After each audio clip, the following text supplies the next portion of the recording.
अब हम मुंबई से आई आज की दो तस्वीरों का विश्लेषण करेंगे। दोनों तस्वीरों का संबंध हिंदी से है। महाराष्ट्र में मिलन और विरोध की जो तस्वीर आज सबसे ज्यादा चर्चित हो रही है, उसके केंद्र में हिंदी है। बात सिर्फ इतनी नहीं है। आज हम अपने विश्लेषण में आपको विस्तार से बताएंगे कि कैसे पहले हिंदू का विरोध करने वाले आज हिंदी का विरोध कर रहे हैं। लेकिन सबसे पहले बात करते हैं 20 साल बाद हुए मिलन की। राष्ट्रभाषा हिंदी भारत को जोड़ती है।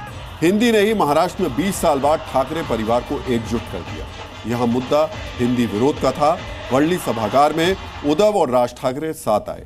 2005 के बाद यह पहला मौका था जब दोनों एक साथ मंच पर दिखे। मराठी के समर्थन में एकजुट हुए ठाकरे बंधुओं ने कहा कि हिंदी को थोपा नहीं जाना चाहिए। हिंदी हिंदू हिंदुस्तान हिंदू आणि हिंदुस्तान मान्य आहे, पण हिंदीची सक्ती आम्हाला मान्य नाही। तुम्ही किती कमिट्या करा, हिंदीची सक्ती तुमचे 7 पिढ्या उतरल्या तरी आम्ही लावू देत नाही। यहां हम आपको बताना चाहेंगे कि 2005 में राज और उद्धव ठाकरे मालवन विधानसभा चुनाव के प्रचार के दौरान एक मंच पर दिखे थे। तब शिवसेना का मतलब बाला साहेब ठाकरे हुआ करता था। आज वर्ली में हिंदी विरोध के नाम पर हुए मिलन समारोह का लक्ष्य भी बाला साहेब के दौर को वापस लाना है। बाला साहेब की विरासत पर दावा करने उद्धव ठाकरे चचेरे भाई राज ठाकरे के साथ मिलकर वही दौर वापस लाना चाहते हैं। लेकिन 2 दशक बाद क्या उद्धव की राजनीतिक विचारधारा बाला साहेब की विचारधारा ही है? और आखिर पुराना दौर वापस लाने के लिए उद्धव को राज ठाकरे की जरूरत क्यों पड़ी? इसे समझने के लिए हमें सबसे पहले बाला साहेब की विरासत और सियासत को समझना होगा। बाला साहेब ने मराठी अस्मिता के मुद्दे पर शिवसेना बनाई, लेकिन उनकी राजनीतिक विचारधारा घोषित तौर पर हिंदुत्व की रही। उन्होंने घोषित तौर पर कहा था कि हम पहले हिंदू हैं, बाकी सब बाद में। हिंदुत्व प्रथम वाली विचारधारा की पुष्टि इससे भी होती है कि बाला साहेब ने पाकिस्तान के आतंकवादी रवैये के खिलाफ भारत पाकिस्तान क्रिकेट मैच का विरोध किया था। उनके आह्वान पर 20 अक्टूबर 1991 को शिव सैनिकों ने वानखेड़े स्टेडियम की पिच खोद दी थी। अयोध्या में मस्जिद विध्वंस के बाद बाला साहेब ने सार्वजनिक तौर पर कहा था कि हां, शिव सैनिकों ने यह किया है और इस पर हमें गर्व है। 1992-93 में मुंबई में हुए दंगों के दौरान बाला साहेब ने शिव सैनिकों से हिंदुओं की रक्षा के लिए मजबूत रुख अपनाने को कहा था। इससे उनकी छवि हिंदू रक्षक की बनी। बाला साहेब ने धर्मांतरण का विरोध करते हुए कहा था, यह धर्म हजारों सालों से खड़ा है, मैं इसे खत्म नहीं होने दूंगा। अयोध्या में राम मंदिर निर्माण का समर्थन करते हुए उन्होंने कहा था कि राम मंदिर वहीं बनेगा और अगर कोई रोकेगा तो हम वही करेंगे जो करना पड़ेगा। मराठी अस्मिता का मुद्दा और हिंदुत्व की विचारधारा ने बाला साहेब को हिंदू हृदय सम्राट और शिवसेना को हिंदू हितैषी पार्टी बनाया। इसी विचारधारा को लेकर शिवसेना ने बीजेपी के साथ महाराष्ट्र में 1995 और 2014 में सरकार भी बनाई। लेकिन 2019 में गठबंधन टूट गया। उसके बाद उद्धव ने कांग्रेस और एनसीपी के साथ मिलकर सरकार बनाई। यह शिवसेना के लिए बाला साहेब की राजनीतिक विचारधारा के विपरीत ध्रुव पर खड़े होने जैसा था।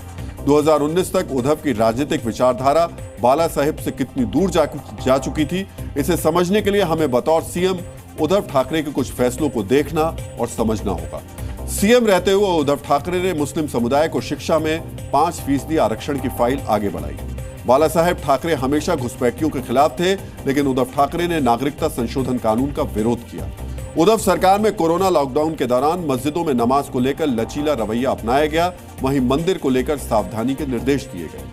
यहां हम आपको याद दिलाना चाहेंगे कि उद्धव ठाकरे से सीएम रहते हुए 16 अप्रैल 2020 को पालघर में 2 साधुओं की पीट कर हत्या कर दी गई। आरोप लगा था कि महाराष्ट्र पुलिस मूक दर्शक बनी रही। उद्धव सरकार ने बर्बर हत्याकांड की केंद्रीय एजेंसी से जांच कराने की मांग थी, उसको भी ठुकरा दिया था। इसलिए बतौर सीएम उद्धव ठाकरे पर मुस्लिम तुष्टीकरण और हिंदुओं को टारगेट करने के आरोप लगने लगे। यहां हम आपको यह भी याद दिलाना चाहेंगे कि बाला साहेब कहते थे, मैं कभी भी इस्लामिक टोपी नहीं पहनूंगा, सिर्फ धर्मनिरपेक्ष दिखने के लिए मैं टोपी नहीं पहनूंगा।